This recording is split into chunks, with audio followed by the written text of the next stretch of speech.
বলতে চাইনি, আমি ভেবেছি যারা বুদ্ধিমান ব্যক্তি আছে তারা এটা নিয়ে দাঁড়িয়ে যাবেন। আমাকে সব কথা কেন বলতে হবে রে ভাই? সরকার সব কথা বলবে কেন? তোমার চাইতে তো 80 দরদ বেশি, আপনারা বোঝেন নাকি? প্রত্যেকে এসছেন, প্লিজ অপপ্রচারের কোনো প্রচার করবেন না। যারা করেছেন করেছেন, এখন বন্ধ দেন রে ভাই। দেশের স্বার্থ বলে একটা কিছু আছে।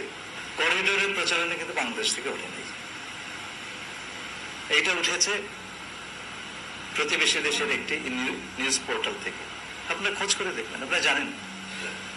তারা এটা বলছে, তারা এটাও বলছে যে আমরা আমেরিকার সপক্ষে একটা প্রক্সি যুদ্ধ করবো সেখানটাতে জাতীয় সংঘকে নিয়ে। আরে ভাই, জাতীয় সংঘ কি যুদ্ধ করতে পারে নাকি নিরাপত্তা পরিষদের বাকি সমস্ত সদস্যদেরকে বাদ দিয়ে? এটা তো সাধারণ প্রশ্ন। আপনি জাতীয় সংঘ, আমেরিকা সবাইকে টেনে আনলেন, আমরা একটা প্রক্সি যুদ্ধে যাচ্ছি, তার মধ্যে যাবেন আমি বিদেশে আমেরিকান নাগরিক। এই প্রচারণাটা কোথেকে এসে আপনার হিসাব করে দেখেন। এটা কি বাংলা?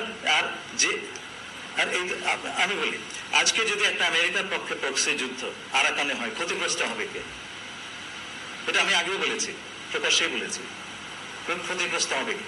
তার কিছু বলছে? হ্যাঁ, আমি ইউনিভার্সিটি প্রফেশনালস একবার সরাসরি বলেছি, টেপও আছে সেটা।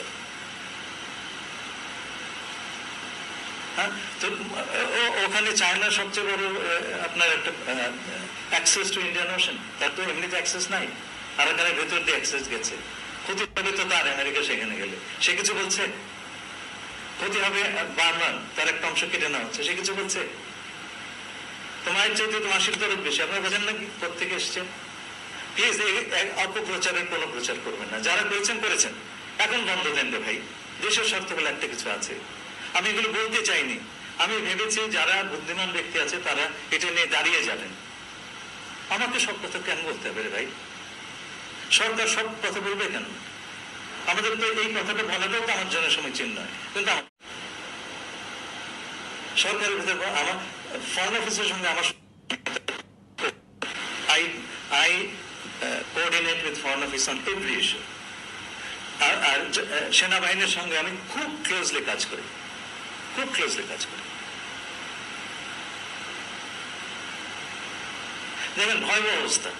আমি গেলাম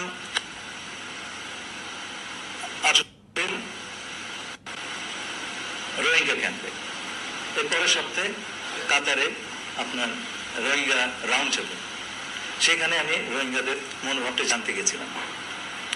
ফেরার পথে রামু ক্যান্টনমেন্ট পরে সেখানকার কমান্ডার জাল মিনহাজ আমাকে বললেন যে আপনি স্যার, আপনি যদি আমার পাশ দিয়ে যাচ্ছেন এক বেলা চা খেয়ে যেতেন। আমি গেলাম, কারণ 1 লক্ষ এই যে রোহিঙ্গা নিয়ে যে ইফতার হলো, আমার এই কাজটাতে উনি খুব সাহায্য করেছেন।